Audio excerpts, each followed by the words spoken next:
Where do you think we should draw the line between free speech and harmful speech? You to share a point, you have to bring someone else down with anything. If you can't share your opinion without saying, well, but this person is totally wrong and you have nothing other than your opinion, like opinions are assholes. You have to be responsible, and then you also have to have a community that's not a bunch of yes men. It ain't about being politically correct. Be accountable, have a value system that you're like, okay, I'm going to express this opinion in this way that it's within my values, that it's not disrespecting or bringing down this other group of people. Just, hey, I feel this way about this. This is why I feel that. The story. So.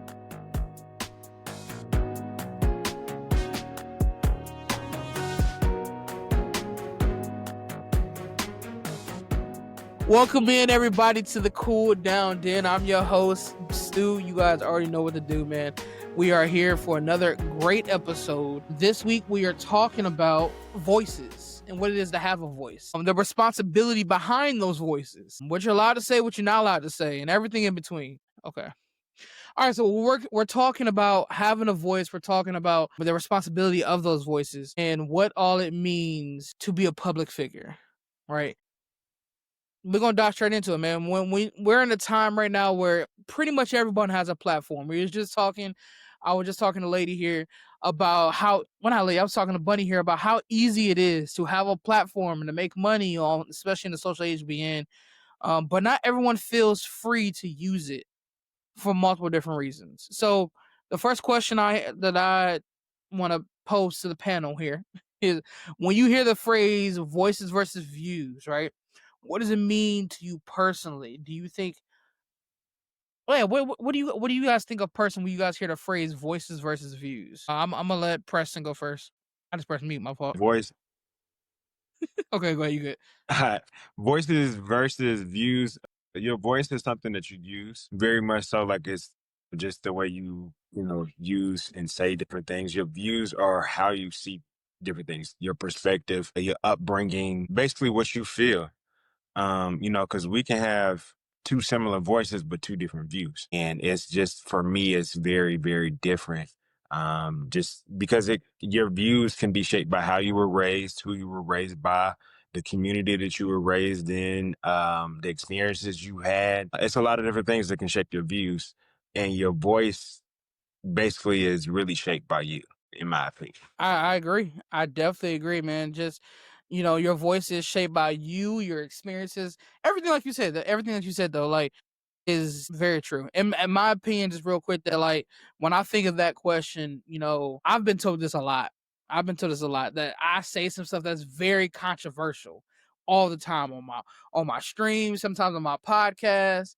And a lot of people say, hey, Stu, you need to watch what you say so you don't get canceled. And so it's just like, so when I think of that, I think of like, God dang, this camera. I cannot wait to buy a new camera. Make sure y'all subscribe to the Cool Down Den podcast so I can get a new camera. This shit is annoying. But yeah, the way I think about it is like, yeah, I think a lot of times people say the right things, or they limit what they truly mean or how they truly feel just to make sure that they get the views that it's supposed to get. That's how I see it, right? That's how I see it. But Bunny, what do you think when you think of that question, voices versus views? What comes to mind for you? First thing I would say, voice immediately is what you're willing to be loud and defend wholeheartedly against. So like it is what you're willing to say, no fear, no judgment, no nothing, and not caring how it's perceived. A view is something more that's just, like he said, shaped by everything around you as well as how you interact with those things. It's something that it's unique to only you. No one else can have your viewpoint. They can sympathize, empathize with it, but they can't have your exact viewpoint. True, nobody can wear them shoes but you. Lady, what about you? Voices versus views. What is your opinion on that? And which one holds more weight in your opinion? Right. So I was listening, but I feel like your voices, the voices are how you choose to express. Yeah. But and yeah, your views are how you perceive things. But I feel like both things are both things are stimulated by exterior things. Like, people always going back and forth about like my true voice is like oftentimes not internalized. It's someone else. or something else, or someone else's perception of the world. Yeah. Mm-hmm. So I can't decide which one is stronger because I feel like that's a you thing. You can see something one way and have a hard time voicing it and expressing it. But like how you understand it, like your view on it is like common to how someone else has expressed it. Does that make sense? It does. It definitely does. So, yeah, no, 100% though. That you definitely have two different things for sure, and I think that's the topic that we're talking about today, right? The battle between the two, right? Being able to, because almost all of us are online. Preston, I don't know if you were like online. I know you were talking about streaming and getting into different things, but all of us here are streamers for the most part, and we definitely have to walk that fine line of having a voice, having our platform, but making sure we say the right thing so we don't lose viewers, right? I literally walk that line every Sunday here on the Cool Down Den because there's been some times where I might have said some stuff that I might have wholeheartedly believed, might have thought was true or what I knew or whatever, but it may not have been politically correct. So because of that, like you said, Bunny, the online spaces are pretty loud. Like the online spaces can be very loud, opinionated, and often unforgiving, right? So do you think people today feel more free or more fearful when sharing their opinions online? Oh, they feel free as fuck. They feel free as hell because they think nothing's gonna come back on them. There's no consequence for their actions. And then every time there is consequences, it's no, whatever have I done? How can I ever fix this? I apologize. Tear. So yeah, no, they feel free as fuck. Yeah, they definitely do. They definitely do. I Yeah. apologize. It's just driving me crazy over here. But no, people do feel free. People feel free, and why is that? I know we talked about this last week, right? We talked about this last week about people who feel really free behind these little four boxes right here. But then, like, you meet that same person at IRL, they mad quiet. So, Preston, I'm gonna ask you, man. So, do you think, like, why is it people are so free online instead of IRL? Because it's a community, it's a space where I can express myself and have really no quote unquote consequences behind it unless you see me in person. And 9 times out of 10, most people you hardly ever run into them in person. That's one. Two, and then when most times when people do see each other in person, they just like turn their head and go the other way. Or you be like, oh, or immediately after you done saw this person, oh, I seen you today. I didn't speak because yada yada yada or whatever. Because it happens, or you may not even be sure if it was that person. People have different personalities online. They got filters on this side, and then when you out here in the real world, you look completely different.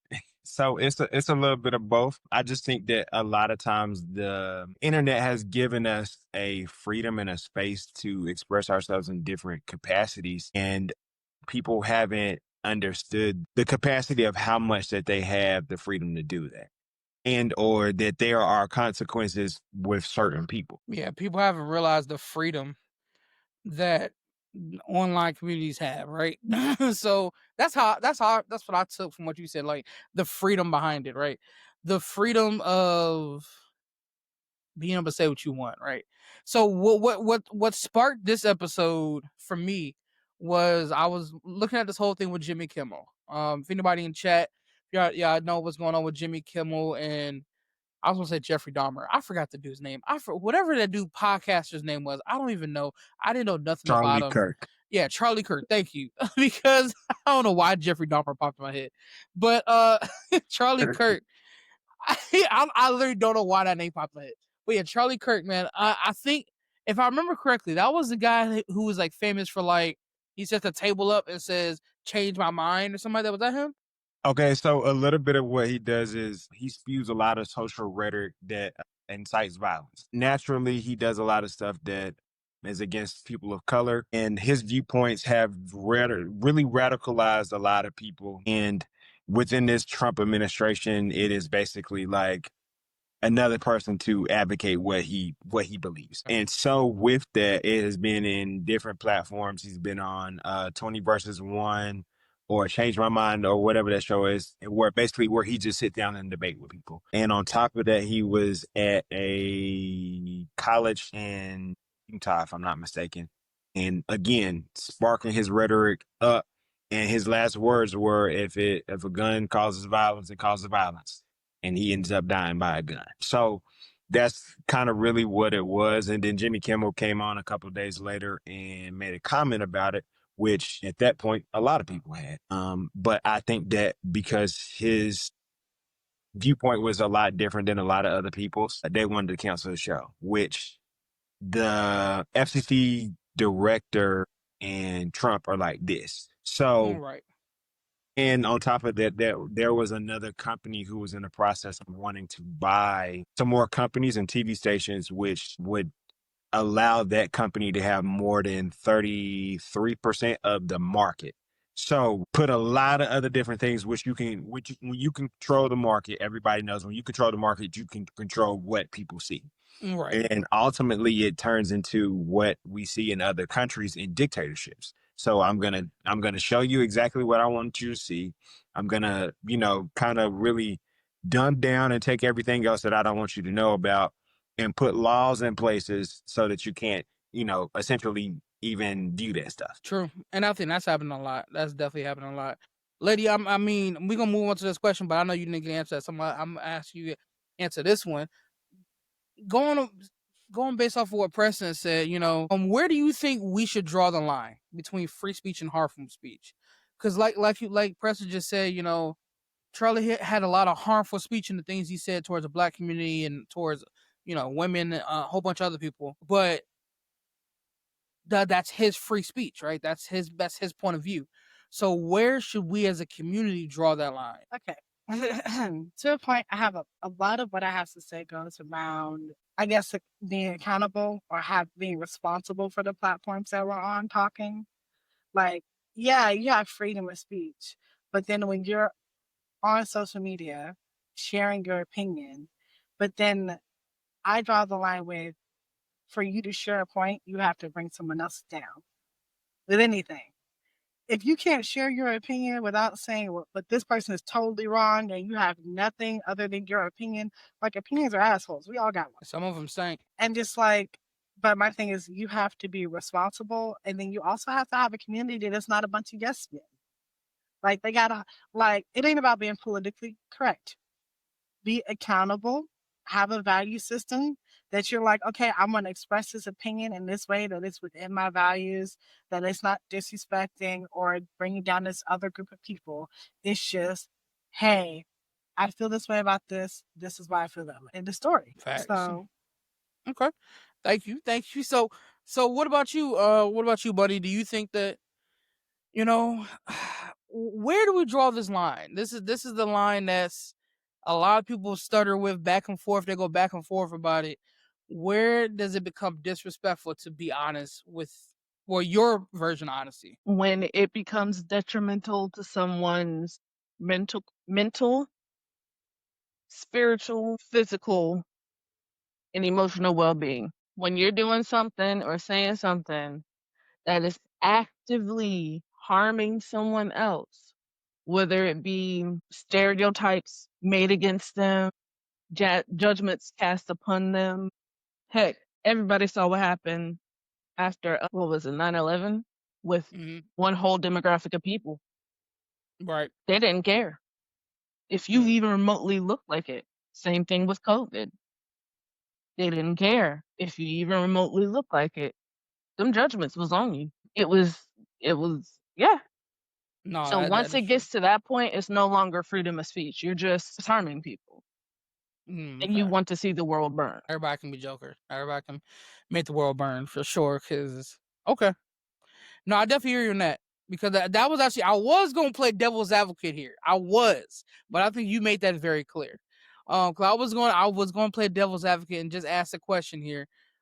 Mind you, not my views, just want to get both sides. This is my question. I'm still going to ask it.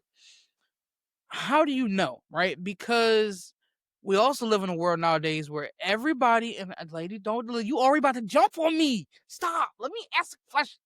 How do you know, right? Because we live in a world now to where, and I think I was talking to Preston about this, a lot of people are soft, right? And there are maybe some people who, well, okay, soft is the wrong word. Soft's the wrong word. Let me see. Look, I'm already about to get canceled. I mean, a snowflake's a snowflake at the end of the day. You know, so it's just like, because how do you know, like, for instance, especially with when you have a platform, for instance, right?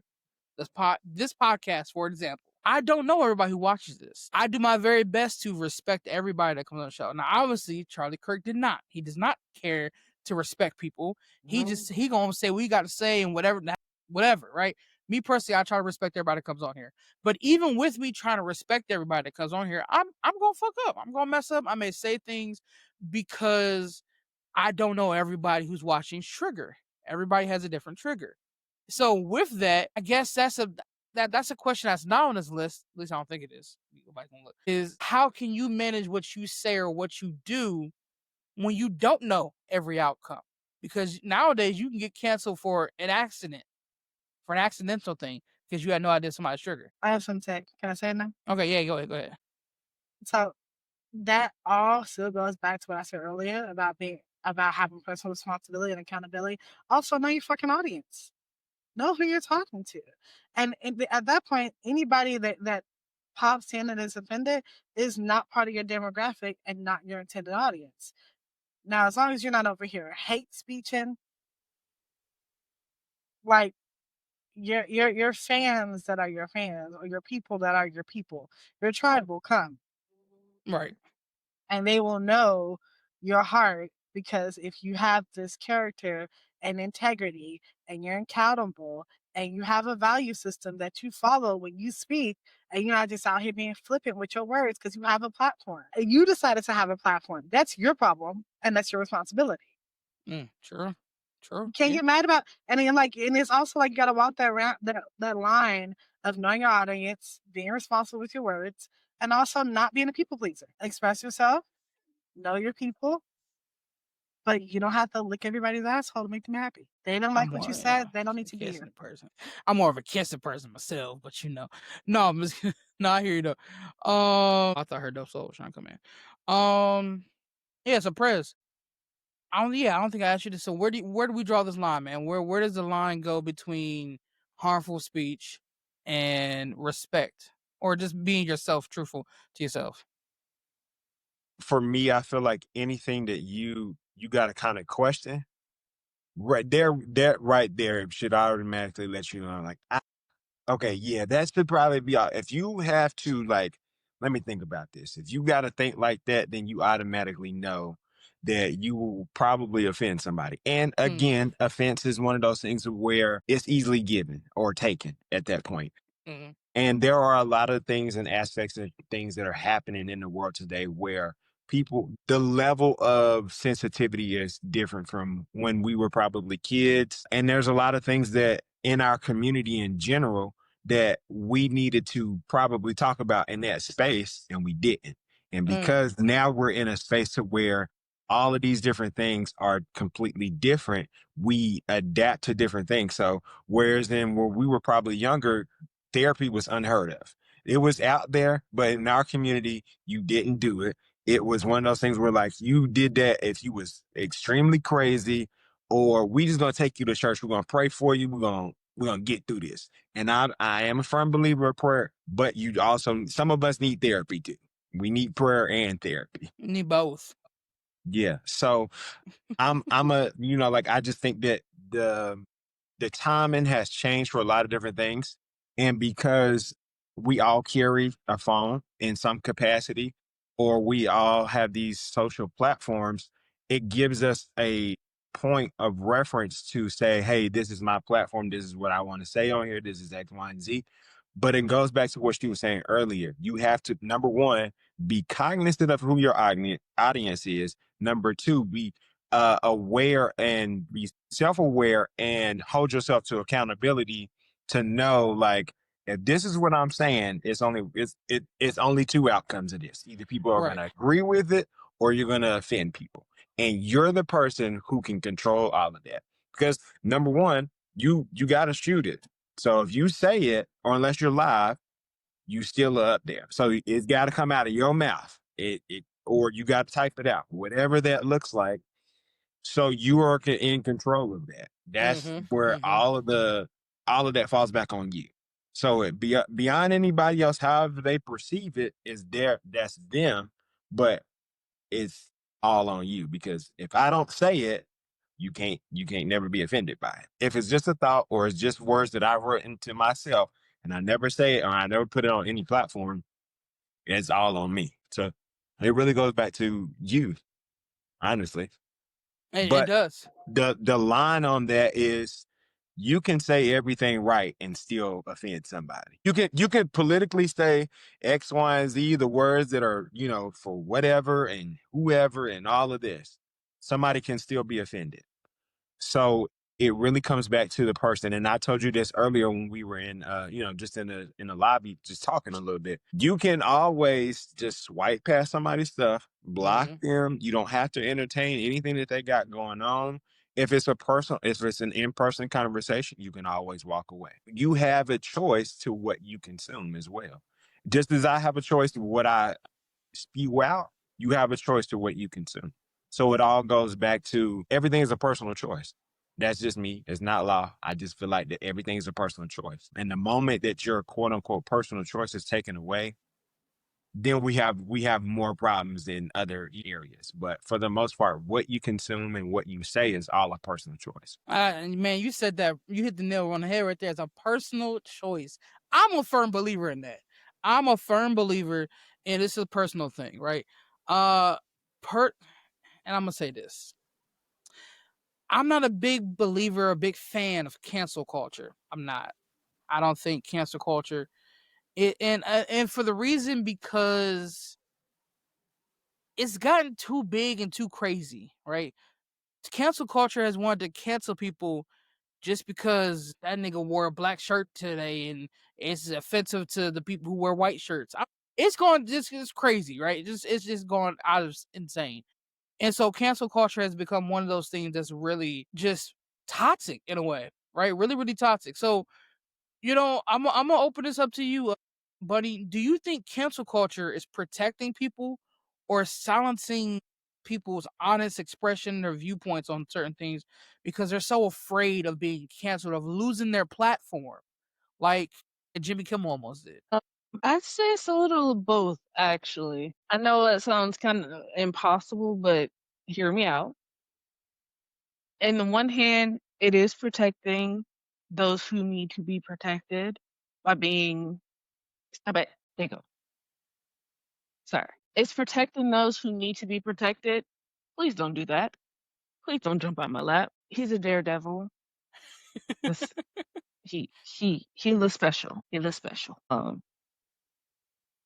Anywho, you know what? Since you want to get down, there you go. Be free. There we go. Sorry about that. And I just lost my train of thought. No, you good. You got. I'm asking again. I'm asking again.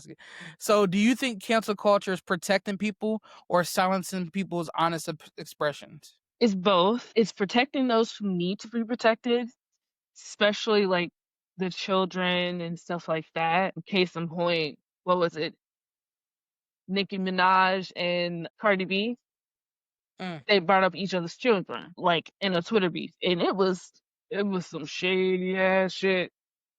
Like they was saying some shit, but they both, apologized and recanted, so to speak, just because they knew cancel culture could hit them pretty hard. I didn't even hear those lyrics. I gotta go back and listen to them lyrics. I want to hear. Oh no! It wasn't lyrics. It was written on Twitter. Oh, on Twitter, yeah. Twitter is just so toxic. I love it, but it's so toxic. Yeah, no. You gotta look it up. It was bad. They brought up songs like not Cardi B. Nicki actually was like brought up Cardi's daughter. What's her name? And was talking with some Culture Vultures ugly or something like that. Yeah. What? Bring this guy's kids is actually insane. It's deplorable. But again, cancel culture protects the little kids because people was gonna come after them kids on both sides. They both would have literally canceled each other out had they not apologized. But then I also think it's doing too much, and like those who really are being heavily penalized, like what you brought up earlier. What was it? I forgot what you brought up earlier. My brain just wiped for a second. I think you're thinking about the Jimmy Kimmel thing. Yes. Thank you. See, this is why I love her. She is like awesome. W teammate. Tap in. She lifts me up when my brain forgets. Happens a lot. You know, I told you it's that Wi-Fi. It's that Wi-Fi. It is. It is. No, bitch. Your brain is not wired to the Wi-Fi, so I'm not with you. Man, what? You can't tell me no difference. But lady, this is bad. Lady, I'm gonna let you go ahead and answer this. So, what do you? Yes. Do you think that cancel culture can be a little bit? It can be OD sometime, right? Or do you think it's protecting people as it should? No, I was agreeing with Bunny earlier because the thing is, I feel like from where they started to where it's at, cancel culture is like, hear me the right way, but it's gotten to the point like Black Lives Matter, which is, it was like the initial cause that it started around got lost in the chaos of people, and then it's like filled in with trolls. There's people that just cancel people for fun. For fun. Because it exists, not because they actually ever did anything. Which is not, it's disarming for like serious situations. Because now people are like, well, I can't look at this real seriously because like it went from a big supportive thing, like people going through actual things or life-threatening circumstances, and like somebody helping them, to being weaponized just to be like, oh, I can cancel you over anything. Of course you can. Get enough people radical about anything and everybody's fucked. And then I'm just like, so from where it started, it was, and then it's the way I feel about like politics. It's like you got the people that are too far left and the people that are way too far right, because woke got out of hand. Like, I was like, okay, we're trying to be less spiritually poor as a culture. That's great. That's great. What they call them now? I don't know. I don't know. That's not the point. The point is, all of these things lose sight of their initial goals and ambitions, and they don't self-regulate, and they don't hold each other accountable. Like, there are the people that cancel people for sport aren't getting like held to a higher standard, but the people that cancel people for serious reasons. So now the few ruin it for the many, and this whole thing is fucked. This whole thing doesn't matter anymore. The good it did doesn't matter because people are just out here like, I felt like it. And I love what you said there. Well, I love how you brought it up about authenticity, right? Because you're right. You're right. So, Preston, this next question go for you, man. Like, especially because online, right? We're talking about online. Everything we do is online. This podcast is online. I know everybody here, besides Preston, online, right? So, like, online has become a very big thing ever since COVID and after that, right? So authenticity is kind of hard to have. So when we're talking about cancel culture and we're talking about having a voice and all these different things right here, Preston, do you think social media encourages people to be more real or to perform for approval so that they don't get canceled? I think that it's twofold. I definitely feel like that some people are their authenticity self on certain aspects, but there are a lot of people who do perform for cameras, and just simply based off the fact of a lot of people see the revenue from doing social media, whether that's in any capacity, whether that's just promoting an outfit or a brand or whatever, or just doing whatever. So I think that it is a mix of both. There are people who definitely do it to be themselves and, to be real, but there are other folks who do it just to perform, because there are some people who are, unfortunately, as the new term goes, paid actors. So it's, you have to understand, and it goes back to what you consume and who you consume. For me, I think that there are people who do it genuinely because they love it, and there are others who do it just for the money. And you can tell the difference. Does social media encourage people to be real, or do people just perform to get these likes and views and clicks and checks from TikTok and stuff? So I'm not really going to answer your question directly because I feel it's a whole different way about it. I feel like, and this is the reason why I'm not on social media like that, a lot of people go to social media for validation and people pleasing and to feel good about themselves. We're not even gonna talk about the income type things because parents already nailed that down. You get the people that's there for entertainment, but you also get people that just get on social media to feel validated. They need somebody that's gonna agree with how they feel right now because either they don't talk to people and don't have anybody in their corner to tell them, or they just need somebody to tell them that they're right. Because God forbid you run into somebody, you tell them that they're wrong, and you give them a valid reason why they're wrong, then they're mad. Yeah. Don't tell me wrong, Yeah. you're gonna tell me right. Yeah. But you're wrong. No, facts. No, that is true. I know we over here being yes men right now, but that is true. Because I'm gonna be honest. And a lot of people have heard my story a bunch of times. I said a bunch of times. I started streaming as a confidence boost. As just because I was depressed and stuff like that. And so having people hype me up definitely was nice, right? But I could definitely see how once you get to a certain point or a certain stage, having too much of that can be detrimental and addictive. That's the perfect example. It's a drug. It's a drug, right? Because you're using that to regulate, and you're not really regulating. You're just it goes from you needing validation to you attention seeking. Then people get into attention seeking and people pleasing, it just escalates, and they lose themselves. And they lose themselves before they know they lost themselves. And that's true, which is why you gotta have the grounded people. You gotta have them grounded people. Because the grounded people call you out. Like I ain't gonna lie, I got my crew. When I do get a big head, they be the first ones. Hey, Stu, come on now. And now you know. And so you gotta have people in your corner to call you out when you get that big head. Because I ain't gonna lie, there's been some times where I done had a good game on Call of Duty, or I done had 80 people on my stream, or whatever the case may be. And I'm like, shit, I'm that nigga, man. And they like, hold up. That was a good moment. We're not going to take away from the good moment, but it was just a good moment. Let's not, you know what I'm saying? So, dang it. Okay. Yeah. Bunny, I'm going to let you answer now. So, once again, does social media encourage people to be real? Or do you think that people are just get on here just to troll and do whatever on social media? Honestly, social media is a place for people to do what they feel is real, not necessarily what is actually real. I love how you worded it. From everything from the trolls down to the rich girl influencers, like the rich kid influencers, even they faking it. They might have the money, but they ain't got it like that. They don't. At some point, their parents say no.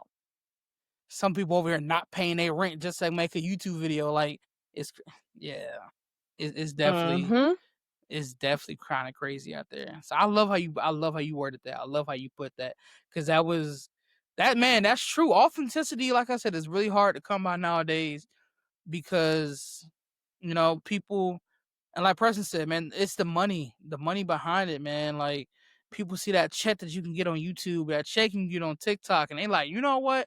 If I just fake it for a couple of months, have people believe my stank, have people believe this shit, then they'll fund my stuff. But it's just crazy, man. It gets to a point where it's just really, really crazy. And by doing that, you're not always gonna be politically correct. You're not gonna always be politically correct. Being politically correct is what caused this whole debacle with Jimmy Kimmel. This whole thing with just with Jimmy. We're gonna stick with Jimmy for right now. But at the same time, politically correct changes depending on who's in office, depending on who the head honcho is, whoever has control of the politics. So being politically correct kind of changes that. So I'm gonna ask this next question to you, Bunny. Does being politically correct sometimes make the conversations that we are having, like right now, make you feel safer? Or does it kill the authenticity? Does it kill how people feel about certain stuff, or how they will say about it because they don't want to lose their platform? I say yeah. I think you have to water down your conversation to make sure you don't get banned, you don't get demonetized, you don't get canceled, you don't get any of that negative stuff that comes with it. I feel you have to, in sorts, put on a little play to get your point across without offending anybody. And which we've already decided, which you already said, that's so damn hard to do because then people get offended Mm-hmm. just because you wore a nose ring. So it's like, it's just one of Somebody those got offended things. because of my hair one day. They were offended they weren't allowed to touch my hair. I never understood that. I've offended some people just because I decided to put some stuff on my food. I'm like, you're not eating it. Thank You're you. not eating it. That ain't your hair. You like, you know what? You want to bite? If you want to bite, then you can complain about it. That's how I feel about it. If this is your shit, then if I'm affecting your stuff, then you can complain about it. You know, if I'm coming at you, if I'm coming at your girl, if I'm coming at your mama, if I'm coming at your, okay, then by all means you have something to say. But if it's me in my area, my Stewville, what the hell? And you're not even a part of Stewville. You just somebody that just happened to be looking at it. Nigga, keep walking. Like, that's how I feel about it. That's how I feel about it. As long as no one's getting harmed, like there's no one like I'm not beating my wife or something like that. Okay, as long as everybody's cool, then why even care? But you know, that's how I feel about it. That's how I feel about it. So, but Preston, what do you think, man? Do you think that being politically correct can hinder a safe conversation, or does it get people being by having a political banner makes people be safe to have open conversations? I think everyone's definition of safe is different. So it comes to what that looks like for you. And if it's quote unquote a safe space, everybody in this, whether we agree or disagree or however we feel about it, if this is quote unquote a safe space and I say something that offends you, you still have the right to say, like, hey, I'm offended by X, Y, and Z. We can go, we can talk about it. We can agree to disagree. This is just my point of view. This is your point of view. But if ultimately this is a safe space, politically correctness for me goes out the window because we can, if we're in a safe space and everybody, and again, it all depends on who you're around and when you say this is a safe space. So I know that this conversation is a safe space, but I'm not really familiar with everybody here. So it's like, it's a safe space, but I'm only comfortable opening up so much because Right. I don't know them. I don't know them. Like we here now, but I don't really know them like that. Yeah. And in other spaces, there are people that I went to college with and we've been through immense things. Whereas if this is a safe space, I can say whatever and everybody gonna be like, ah, I agree or disagree, or you feel like that's stupid, whatever the case may be. Or you may have an opportunity to pull me aside and say, like, yo, that was a little wild. That you should never repeat those words ever again. So it's, you kind of even when it is said as a safe space, you got to understand that everybody can't consume or have the capacity to understand what you're saying. And it goes back to knowing that and knowing the people you're around. Because again, for me, I could be like, political correctness goes out the window. But if for everybody else who's in this, in this safe space, they might need that. And, it is really a difference to who you are and what your version of safe space is. That's good. That's good. That is really good to know the version of politically correctness because like I said before, it does change. It does change from president to president, from situation to situation, from Discord to Discord, like what I can say in Discord with Bunny and Lady, I can't say in other Discords. Even though we may all be, I'm cool with everybody. I don't hop in Discords if I'm not cool with them. I just don't. But even though I may be cool with them, I may not be cool with them on the level I'm cool with Bunny and Lady. So it's just like, I definitely understand. Like, you got to know, I'm going to take what you said, I'm going to put in my own words. You got to know what level you at with that person, right? What level are you with that person to know what access of conversation do they get, right? So I like that. I like that a lot. So, Lady, same with you. Do you think that being politically correct either hinders people or lets people be free when it comes to certain conversations? I got beef with verbiage. I'm gonna address that first because I feel like being politically correct doesn't immediately imply that you're not authentic. I feel like a lot of people hide behind authenticity just to be hostile or aggressive when they speak. It's not necessary. So I feel like, like what Prez was saying earlier, in a safe space where you're like, hey, we're gonna do politically correct, but it's like, but it is a safe space. So that means coming to this conversation being open and knowing that nobody's gonna say anything to like hurt you on purpose, but we're gonna speak reasonably. Like every other word out your mouth ain't gotta be a. There's certain words I don't use because they make me feel stuck way. Like I don't call anybody the N word. I don't call it. I don't like it because I'm like, y'all don't even know like people that use it and be like, but we made it cool. I'm like, it's still not cool. Like the trail history of that word was never been cool. It was never flattering. So, but there's other words I don't like either. But so I'm like, but I tell people that out the gate. I'm like, I don't like the word. I don't use it. If I do use it, it's like, I think Buddy maybe had me say it twice the whole time she's known me. So I'm like, all right. Listen. So being politically correct but it's also one of those things that meanwhile be taken too far. Because then people are waiting for you to fuck up so they can jump on you. I'm like, calm down. No facts. And it's like everything is like politically correct went too far. Like, to the point where I heard someone say, you're not supposed to say someone's dead.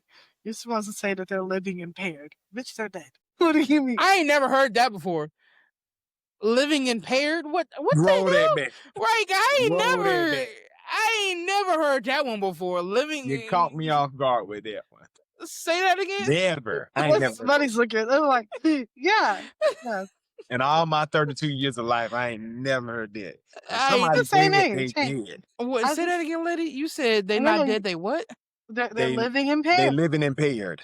Yeah, they living impaired. I done heard unalived. I done heard a lot of different things because on different platforms you can't say dead, so they say unalive. They're living deficient. They're impaired. So their state of living is impaired. I get it, but like what? To me, living impaired is crippled. That's how I would think about it.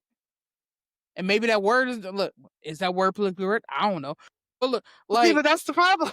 It's like, why does that need to be politically correct? But here's the thing, though. I could have just said, "Oh, cripple," and someone who I don't because and this is something then you got like you're not supposed to say the cripple, you're supposed to say the handicapped. Right. Okay. And this is where not only did Jimmy Kimmel spark this conversation, this conversation is sparked for me because I've been told a lot. Oh, so you can't say that. So you can't say this, and I'm like, when you can say whatever you want to say. It's what you should be saying, what you shouldn't be saying. Look, even a dog looking at me like, nigga, what? Exactly. Because when did it become a thing? Yeah, I'm talking. He keep looking at the screen. When did it become a thing to where like there's so many different things where verbiage has changed, right? I understand certain things. Like, for instance, the Cleveland Indians becoming the Cleveland Guardians. Okay, that is derogatory to an entire race of people. That word is the N word is derogatory to an entire race of people. Okay. I mean, Hispanic is not a compliment either. And see that right there. For me personally, educate me, please. I don't see how that's offensive because Hispanic is based off of how I was taught. Was that means you're of Spanish descent, right? You're just of Spanish descent. Now that's how I have been taught. Educate me. There might be some negative connotation that I don't know about. So you should have asked Ivy. So my friend Ivy was in the chat when you joined earlier. She will get so mad at you for calling her Hispanic because she's Puerto Rican. And she's like, I'm Spanish, but I'm not Hispanic. She's like, don't call me that. She's like, it's not just her, but it's like when I lived in Chicago, I lived in this area called Cicero. A lot of Spanish people. Okay. And I'm not talking about Hyde Park. They exist there too. But in Cicero, there's a lot of different types. There's a few Cubans, but there's definitely Puerto Ricans and Mexicans all over the place. Right. Nowhere in any high school, well, the two high schools that I went to there, did we ever call them Hispanic. It's just not socially acceptable amongst them. And that's where I say it's different depending on where you are, who you are, who's in the room, like Prez was saying. Because where I come from, I was born and raised in Ohio, it's Hispanic. Because I guess you could say the dictionary definition is of Spanish descent. Okay. Why are we called African Americans? Because our descendants are from Africa. Now, that doesn't mean your grandparents are from there. I'm talking about down the line. Our ancestors. The ancestors down the line, they came from Africa. So that's why we're African Americans. That's not true. That's just how I was taught, right? I know. And the reason why I say Hispanics is because they were Spanish. So yes, Puerto Rican may be where down the line 4 or 5 generations ago, y'all, that's where y'all landed and that's where y'all been for 4 or 5 generations. No, but if you keep going, somewhere the Spanish culture, is there. Now that's just what I've been taught. That's why I'm open to be educated of different things. I'm open. Not some people are not open to it. For some people, they're just like, yo, nigga, you Hispanic. And I understand that could be, I think that's, for me, I feel like that's when they become disrespectful, when you're not willing to learn where you're, like, oh, like like for me, when I was just now, when I said, hey, I only know this way. That's how I was taught. I've been alive for 30 years. That's how it's been. If there is another way, I'm open to learning. Okay? But the other thing too is like, you got to understand like how really impractical that is to think that all Spanish people all over the world originated from Spain. Like, really? All Black people did not originate from Africa. Like, absolutely. You can literally. But I think the biggest thing is a lot of people are so uneducated about it. They generalize, and that's it. Yeah, so it's easy to be like, Spain. That's all of y'all. Yeah, it's Spain. Yeah, Spanish came from Spain. It's so much more, and I think that unless if you ever been broaden your horizon to know or been able to experience it from other people's culture or even either other people's point of view, you don't know. So you go from what you've been taught or what you hear from other people or you've read in literature or you've just experienced online or whatever. And, in this day and age, it's so easy for a lot of things to, just to consume online.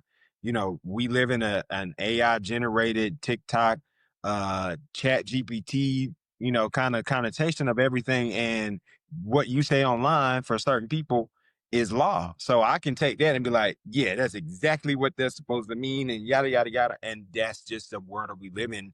And a lot of times people don't do their own independent studies and or talking to people who are actually in said culture. Right.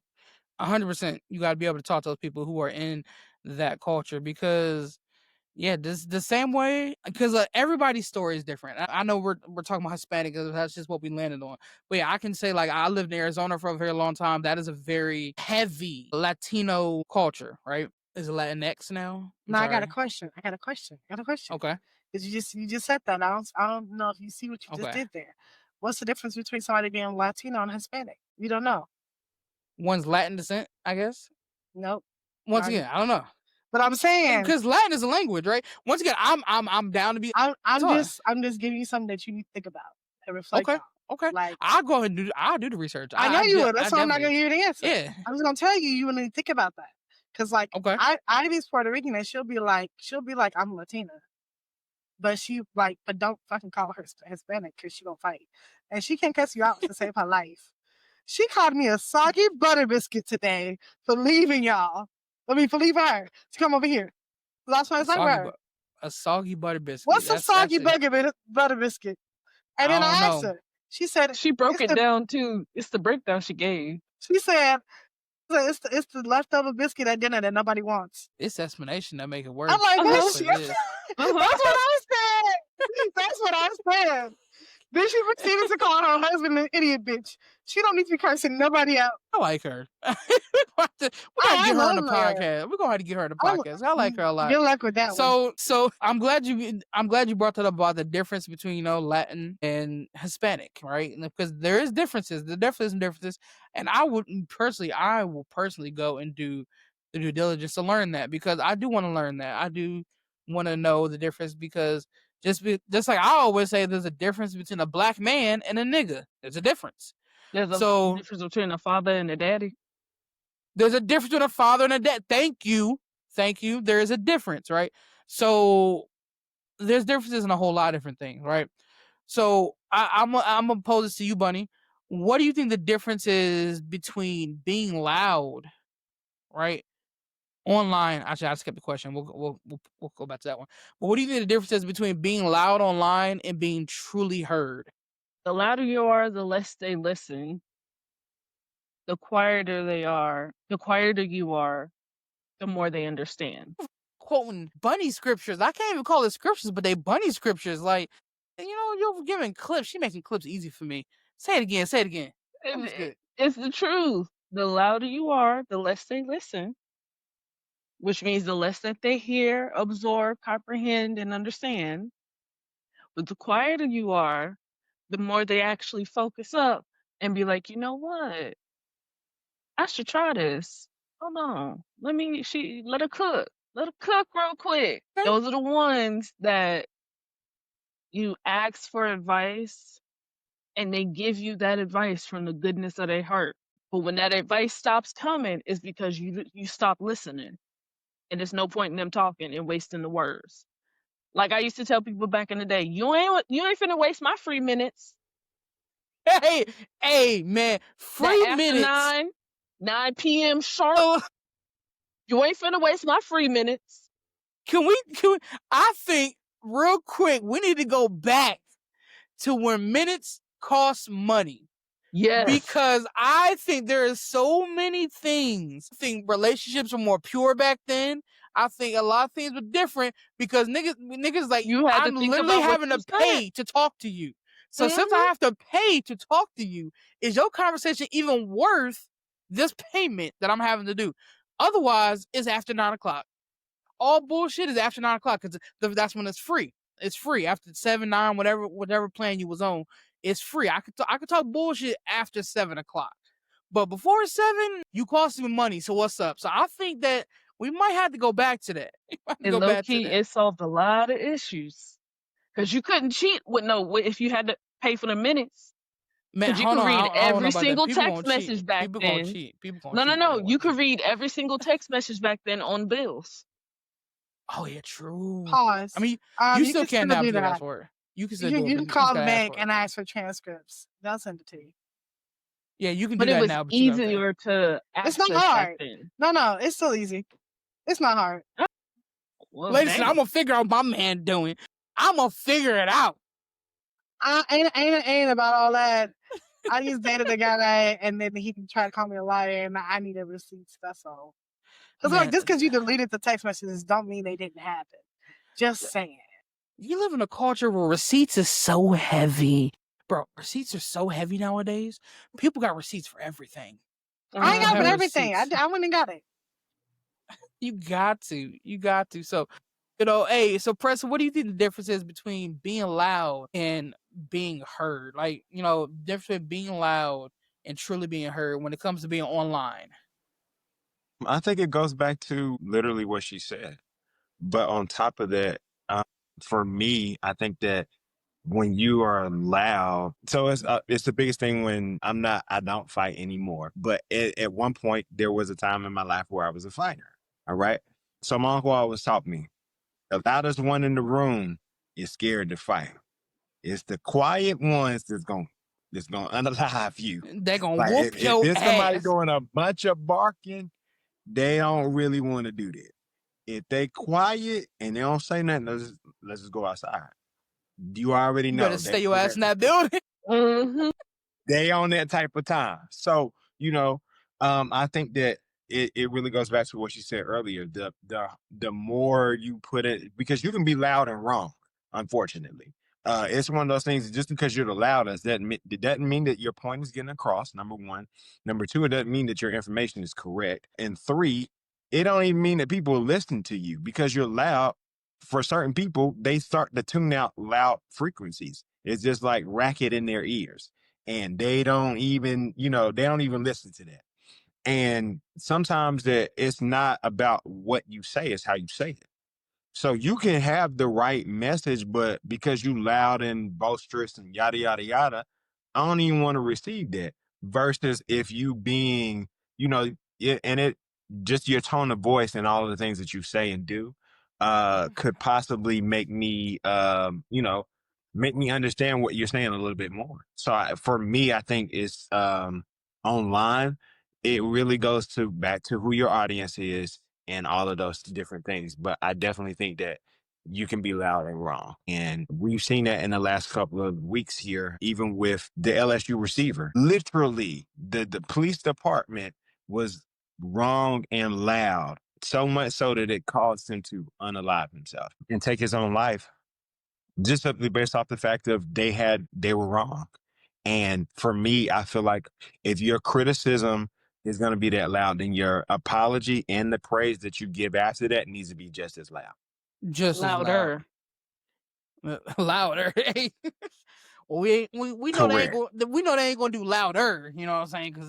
Because that's a humility thing. But I definitely agree. So we have someone in chat that says they don't agree with that. So Nails, I want you to type in chat why you don't agree. Or do you think that being loud doesn't always mean wrong, or like what do you mean by that? Because I want to, because there was a lot of things said.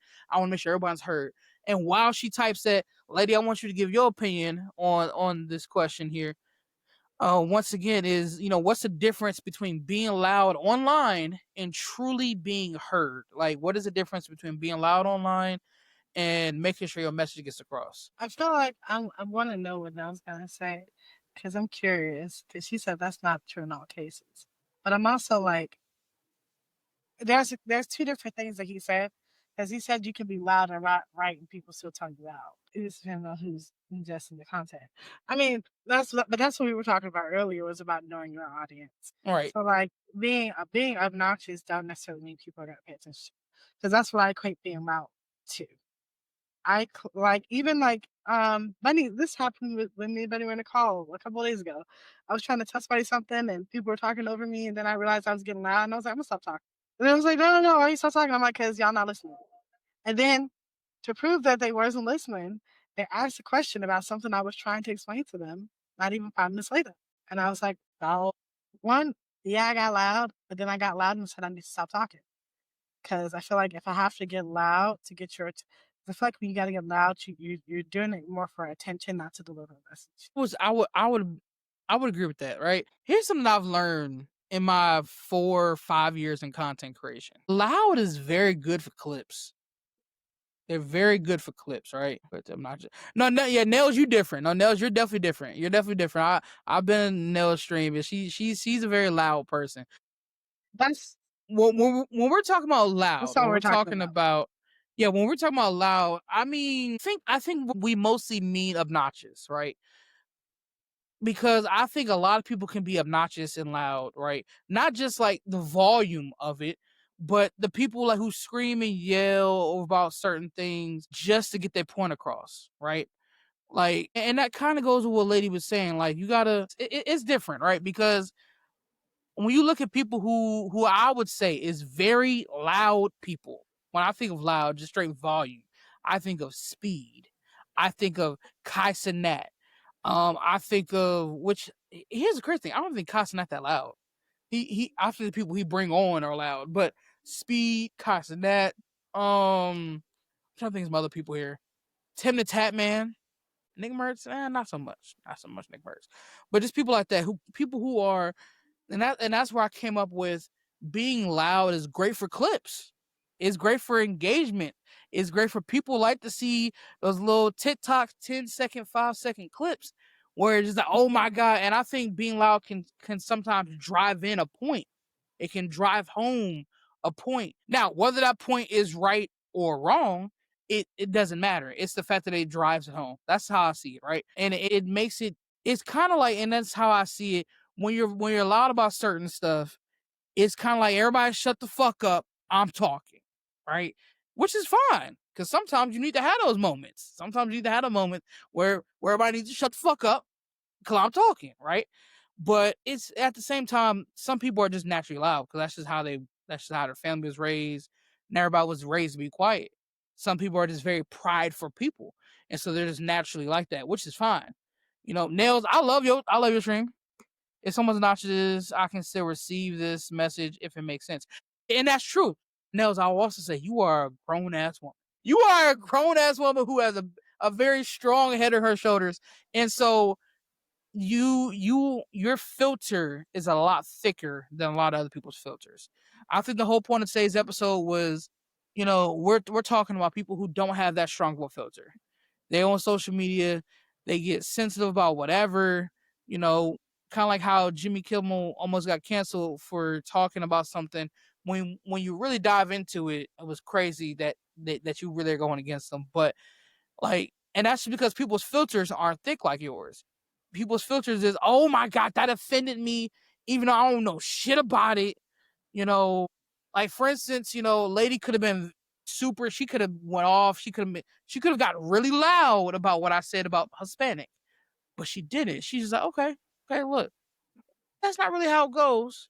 I don't think people like to educate nowadays. They would rather just humiliate a person. I think people would rather humiliate than educate nowadays. I think they don't want to educate because it's too much goddamn free information out here that you and your grown ass age cannot just simply Google the goddamn question. I don't think that's the case. I don't think that's it. I think people actually take pride. I think that's it for you, but I think for a lot of people, we're talking about just this online community as a whole here. People actually enjoy humiliating somebody, where they could have took the same energy like they did to me. Yeah, Stuart, that's not really right about Hispanic, or that's the difference between Latino and Hispanic. And you should go look that up. Here, let's have a lesson about it. Okay, cool. That's different than, nigga, what the fuck? Hispanic? What the fuck wrong with you? You wrong as hell. It's totally different. It's totally different. You know what I'm saying? Let's talk back 2 seconds, Greg. Let's still write the chat. Granted, what I said was that I've known groups of Spanish people that call them Hispanic offense. That's not a fact. It is 100% offense. Now, does it offend everybody? Absolutely not. But for them, there is a distinct difference between calling them Latino or Latina and calling them Hispanics, and they just don't appreciate it. I didn't say that's all Spanish people. I didn't say that was one type of Spanish people. But I said it's been my experience with a lot of different groups of them that they're not okay with that. Right. I know probably one person that's like, I don't care. Yeah, it all depends on your audience is. You gotta know who cares about different stuff, So the same way that me and you had a discussion about Spanish. So you're talking about ornery. Let me see. I don't know why when I look to this screen. I need my glasses. Let me come to this screen so I can see what she typed. So you're talking about ornery. I'm gonna be honest, Nails. I'm dumb as fuck. What the fuck is ornery? The last time I heard that word was in The Water Boy. What? So you being ornery is pretty much you being spiteful. You just being a dick. Oh, okay, yeah, okay. Yeah. Loud is something different. Yeah, for sure. Because you're talking. Because I was gonna say something to Nels earlier, where she was talking about like being loud and being right, which is kind of something that Prez already talked about. He's like, you can be loud and you can be right. Just know you're gonna run into those people who are gonna tell you out. Because sometimes being loud scares people. It just does. It's a trigger. Because they're like, they could have grew up with being loud with somebody arguing. And it's not you. It's not a you problem. That was never the topic. But it's definitely like, some people can. Me personally, I don't like getting yelled at. I don't like being yelled at. If I get yelled at, I shut down. That's just me. Now, I've gotten better at that, but I don't like being yelled at. If I feel like I'm getting yelled at, I'm gonna be like, and just shut down. It's just like, and I think that comes from my past. That just comes from being yelled at as a kid and all that other shit. But yeah, so like super loud things, I'm very personally, just me personally, I will take. We just have a conversation. You just have if you're very passionate about something, okay, tell me about it. I love it. I will sit here and just eat it up, right? But you don't gotta yell at me, right? I would rather you, because the way my brain works, just because how I was raised, stuff like that. Being yelled at and all that stuff equates to punishment, equates to wrong, equates to, I know that's not the same for everybody else. Everybody's different, but that's just how my brain works, right? Either that, it equates to wrong or party. Those are the only two things, right? I don't know. Hold on, That's how my brain works. Hold on, because she also went to the other side of the coin, which I wanted to say something about after Bunny said it. Because Bunny's like, you got to be quiet to be heard. I'm like, that's not true either. Because then when you too quiet, people think you scared to speak. So Neil said something That's about true. that. That trend. So I think that loudness and quiet should be a little bit different here. It should be a little bit different here. Let's change that to say confident. I'm gonna use that word just because I like how I said ornery. Like confident versus ornery. People who are just dicks and stuff like that. Because I think, like Bunny was saying, yeah, you could be quiet about something, but I think what we're talking about is being soft about it. You can be soft but confident at the same time. You don't have to be loud about it. Sorry. Like for instance, if I'm correct about something, I'm gonna tell you, oh, this is what it is, XYZ, boom, boom, boom. And if you combat me for it, okay, I'll be right here. My phone number is the same. You hit me up when you're wrong. That's the person I am. That's the person I used to fight back with stuff now, but now I have learned through life. So many people have come back to me. Damn, Stu, if I would have just, yeah, it's all right. I know. So I still love you. We still friends. Come on, bring it in. My number's the same. You can hit me up whenever once you go through that situation and find out you was wrong. My number's still the same. Hit me up. Because I don't argue like that no more. That's just me. I don't know. Call me a dickhead, whatever you want to call me, but I've just learned from experiences, niggas gonna come back. When I say niggas, I mean men and females. They gonna come back and this is not even me thinking I'm always right. I just know when it comes to certain things, yeah, I've already been through that. I can see it. So my view has changed about certain things, right? So I'm gonna go to Bunny with this. So has your time online changed how you view things publicly? How, and if it has changed your view publicly, how did people that was inside your circle respond to your change of your public voice? I can honestly say, I've never actually thought about it. So this I actually got to think about. I'd say my public, it really hasn't like been too much of a difference, if that makes sense.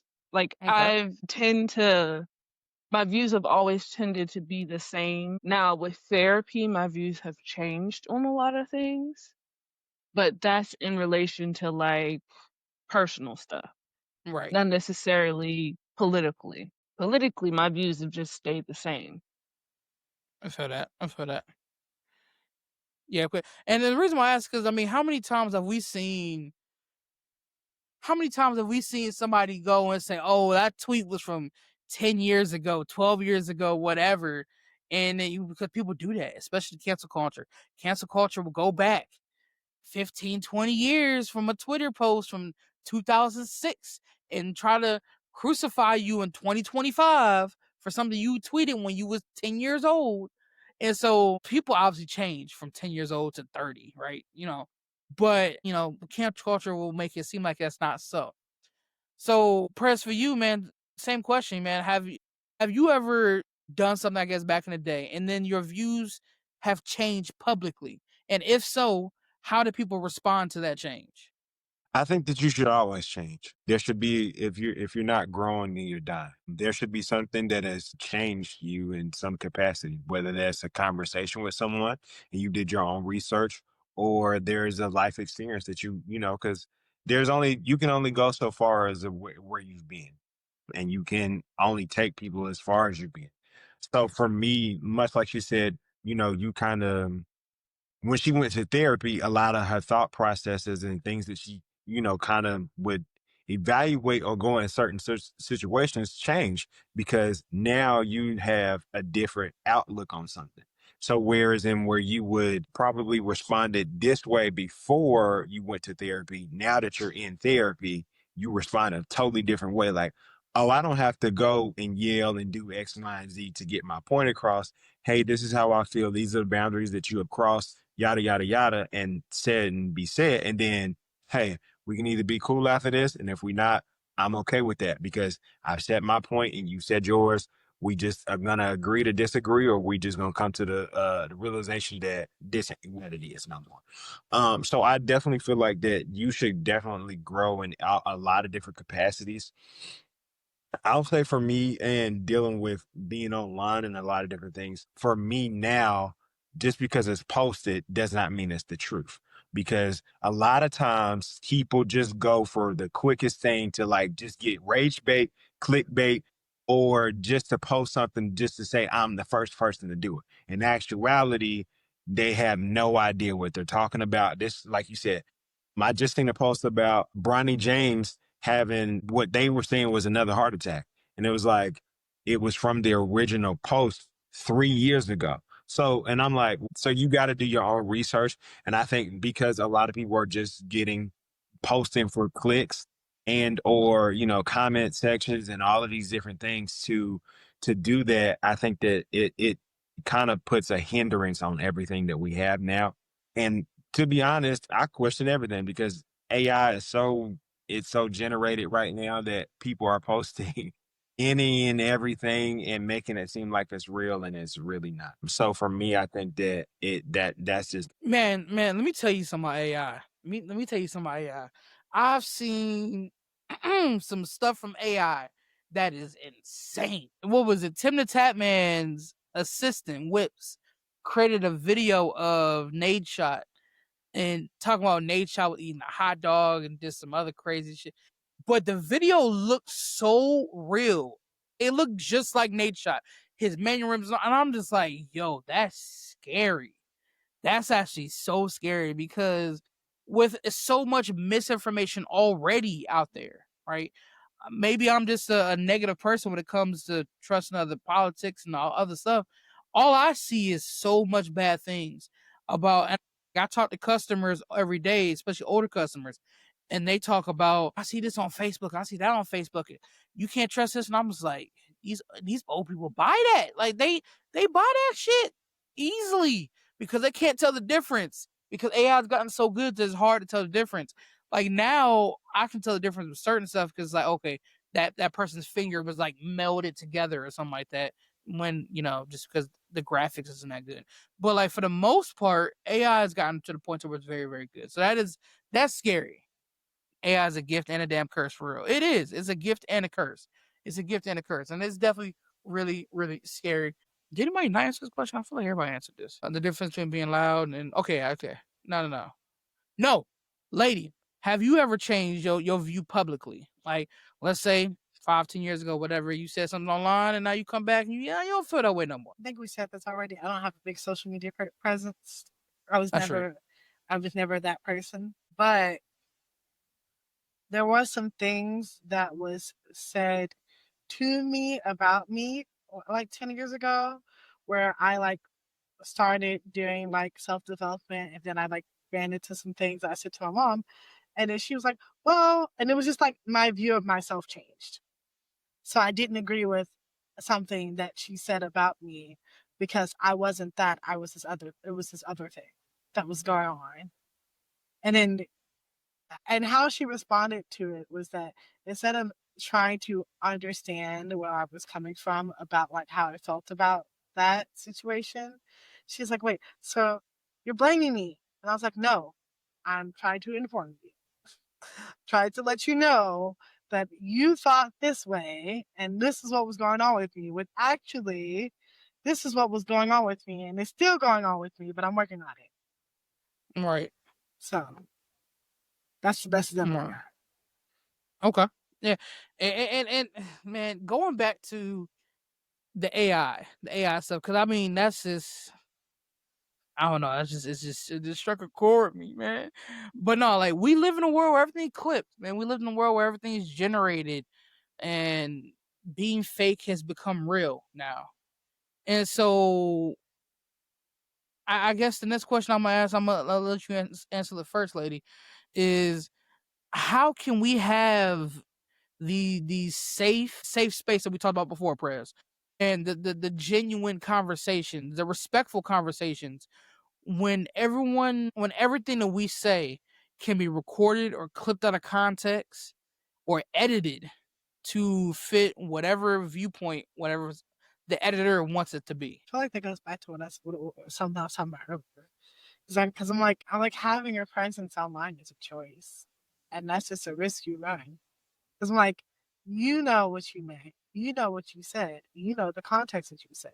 As long as you're responsible for what you're saying and who you're talking to, what people do with it and how they choose to weaponize it. Listen, you got the receipts, you got the original footage, you got the whole, let's say, podcast. You know what you were talking about. So somebody's like tries to take this out of context to use it to advocate for their personal agenda, whatever bullshit factory they trying to build. The people that's for you know. The people that was there know. You know. You can't control what other people do. You can't control how they feel. You can't control how they think. The only thing you can control is yourself. So if you have total control over your demeanor and how you present yourself on the platform consistently, there comes a point where somebody might say, Clip said, yeah, that's not Stu. Stu would never say something like that.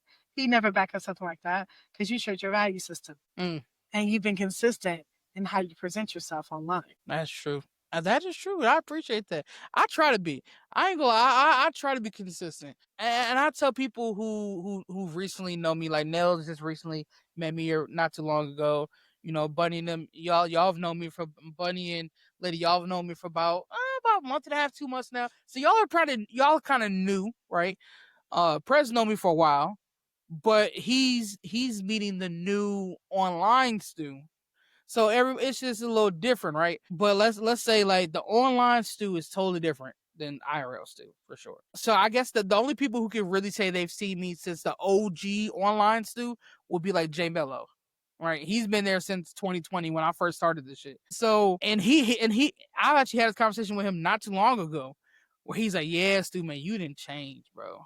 And I was like, "What you mean?" He's like, "Yeah, man, like how you was in 2020, the things you used to say, how you used to talk about people, men, women, everybody was just such more like divisive. Where now it's just more like you're still divisive because you still have your point of views. And I do. I still have my point of views. And I'm very strong about certain points of view, especially when it comes to dating. Oh, y'all can't make sure y'all tune in for the 26th. Okay. Because I got some shit to say on the 26th. So trust me. So especially when it comes to dating, I have a whole lot of POVs. I have a whole lot to say then. But even still, I used to have stuff to say about everything, right? And I guess as time went on, I just been like, you know what? I don't need to have a battle every single day. And that's what it is. That's really what it is do you want to have a battle every single day about the smallest shit? It really, because at the end of the day, most of this stuff, and I think I saw it was either Castanet or I forgot who said it.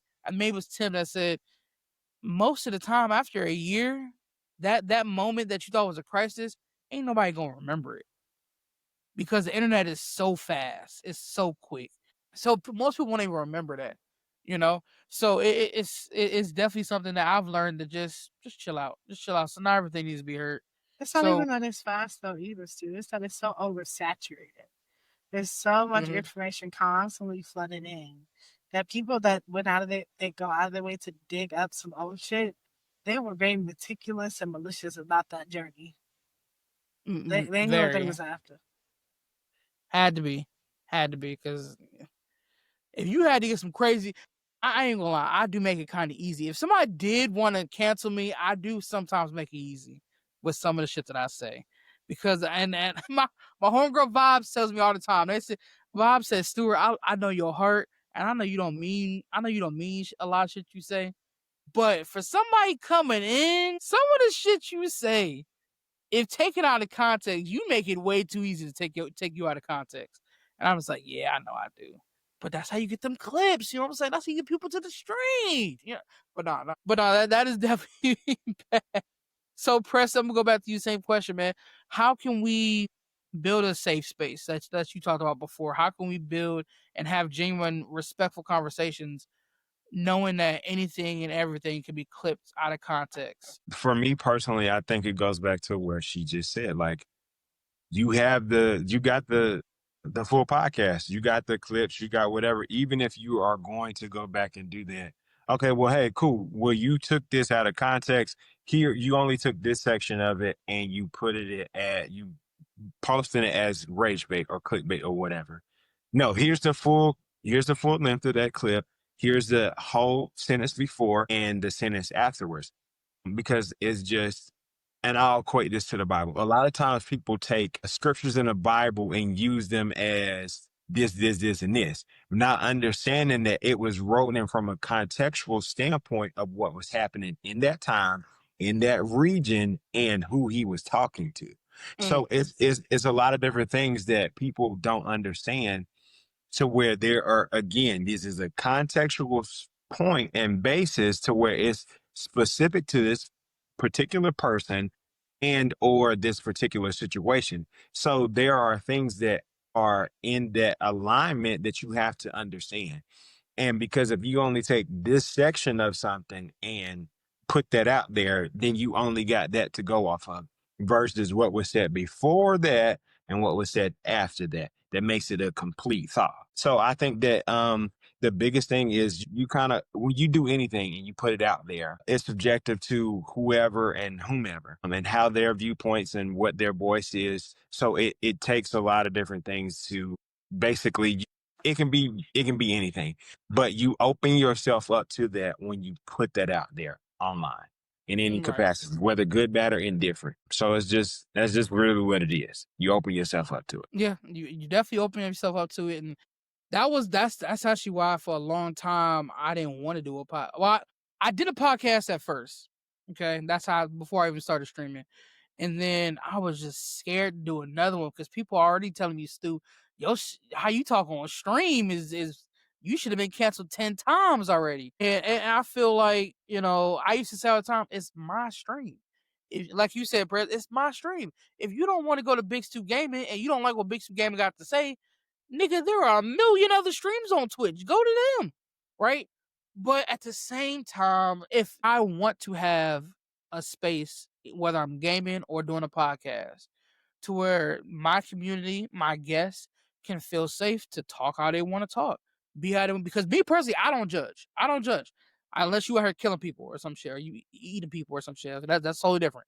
But like, if you're just like, I told you, I'm friends with hoes. I'm friends with sex workers. I don't judge. Do you? How you live your life?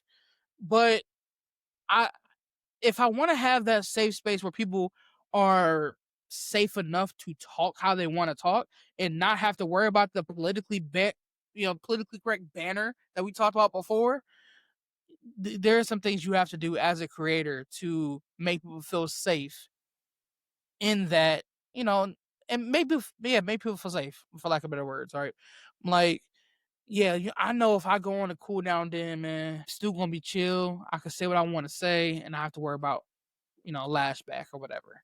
Now, of course, y'all can say that now because I ain't that big yet. But once I get big and I got 100 million viewers, then you might have to watch how you say, not because of what I'm gonna do, but because of what somebody else might do. But not, but that is just, So, buddy, I'm gonna let you go ahead and close us out with just this question right here, right? What do Okay. you think, or what is a healthy balance between freedom of speech, because that's the First Amendment right, and the willingness to listen look like to you? When this question was written, I kind of asked myself this real quick because I was like, what does that mean, willingness to listen? And If then I thought about freedom of speech and having to fight for views. So what do you think, before I give my opinion, what do you think about that question? I say if you're willing to listen, you're actively listening. You're asking questions. You're engaged in the conversation. You're present. You're attentive. You're trying to understand someone else's viewpoint instead of just going off of your own. And sorry, I wasn't prepared for this question. I know you sent me the question, but I Shut up, wasn't you're doing prepared. I fine. forgot about this. Shut up, you're doing fine. You're doing great. Keep talking. You're Okay, doing great, though. Yeah, thank do your you. thing. God damn it. With that being said, freedom of speech, I really don't believe is fully free because freedom of speech comes with a lot of technicalities. Let's just say that. Elaborate on that. What I mean by that, I just saw a post on, I think it was Facebook. This girl, black girl, goes to LSU has a Ring doorbell cam, and you see this white girl hurling racial charged insults at that camera. There's nobody outside. The white girl's not talking to anybody physically, but you can see her turn her face, look at the camera, and intentionally say these words to that camera, right? Mm-hmm. She then goes on to start calling her neighbors, who happen to be black, the hard R, and just like saying over and over again. The girl called the cops. After confronting her, she called the cops because she, unbeknownst to us, apparently had a whole bunch of complaints out on her anyway. But the cop lit into her. He said the only reason he can't take her in is because there was not a physical person. But he listed the 7 charges she would have been literally charged with had anybody had been outside at that time. So when I say freedom of speech really ain't that free, it ain't. There are consequences to what you say. It's whether you can handle them that matters. I agree. I definitely, because look, that's the reason why I didn't do the podcast for a while, because I didn't think I could handle some shit.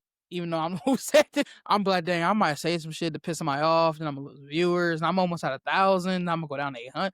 It's a lot, right? It's a definite lot, and because you have to be able to be responsible for what you say, and know that your platform is at stake for whatever you say, whatever you do, because we live in a world that is so divisive, right? People can get upset about the smallest thing, and there are people who will take time out their day, even if they are angry, to make sure that you and what you have, whether it's 1,000 followers or 1,000,000 followers, never see the light of day, because they hate what you said that much in the moment. Not even to mention that probably 2 years from now or 2 months from now, they probably won't even remember this shit, but it don't matter. In that moment, you offended that person so bad that they are willing to destroy your entire livelihood for it. So that is something that was really scary for me at first. But yeah, I'm gonna open this question up, because I just remember this question to Lady and Prez. If y'all can think of something, if you could leave one message, about using your voice, what would it be to the people listening to the podcast today? And I mean, either one y'all can go first, no matter. Okay, so for me, I think the biggest thing is make sure that you use your voice in the correct way. For me, the biggest thing I want to make sure that I use my platform is to get out, make sure that people get out and vote. That is really I'm really, really big on that. Because you can complain all day in whatever space that you're in, but if you don't go out and vote, we just seen when people didn't go and vote, what we're getting. And the people who did go and vote, and they voted a certain way. So that is one of the biggest things that I say. I definitely try to use my voice to, make sure people get out and vote. And because we're not in a general, it's in a electoral, where all of your real lawmakers are at. So whether that's sheriff, judges, all of those different capacities right now. So definitely get out and vote for your local elections. That's my opinion. And again, just making sure that you use it in the right way, whether and trying not to use your platform and your voice to hurt other people in any capacity. So yeah, that's my takeaway. All right, lady. Okay, I did it. I mean, not even a takeaway. I guess my biggest send off is like, you can say how you feel and say what you want to say without being flippant with your words. Because, like, if you choose to be flippant with what you got to say, be ready to reap and receive all those consequences, because it won't be that many rewards. Your rewards will be quick to come and quicker to go. But, like, I'm not saying don't be yourself, because I'm not that person. If you're going to be online, you're going to have a presence. There's a way to be yourself and say your opinion without being flippant or trampling over someone else or a group of people. So you can be you and be considerate of others. It's fine. Do that. You ain't got to cater to everybody either, because you'll never win. You cannot cater to everybody. You cannot cater. You cannot cater to everybody, because you gonna make yourself go tired trying to do that. You gonna make yourself tired. You're gonna be, oh my God. But I'm just gonna say this, man. I'm gonna go ahead and end it off here. I want to thank everybody thank the great panel of everybody here. I want to thank, Lady Bunny once again. Press stopping by. I always love having you on the podcast, man. It was awesome. And for everybody watching the show, for everybody that was here, if you guys enjoyed the show, make sure you guys hit the subscribe button on the channel. We're trying to grow. We're trying to have these voices be spread. I want everybody to know that when it comes to Cool Down Den, their voices can be heard no matter how loud or quiet it may be. But I want to thank everybody for tuning in. As always, make sure y'all smash the like button on this video and subscribe. Next week, we're talking about remote work. We're talking about remote life and what it's like to work remote. So if anybody has worked remote, if you work from home, anything like that, hit me up. If you want to be on the show, let me know. I still got a couple spots available. I would love for you guys to be on the show. But you guys already know the vibes. You already know what I'm saying. Make sure y'all kiss them, you hug them, and tell them that you love them. Tell Laroni I said what's up, and I'll see y'all next time on the Cool Down Den.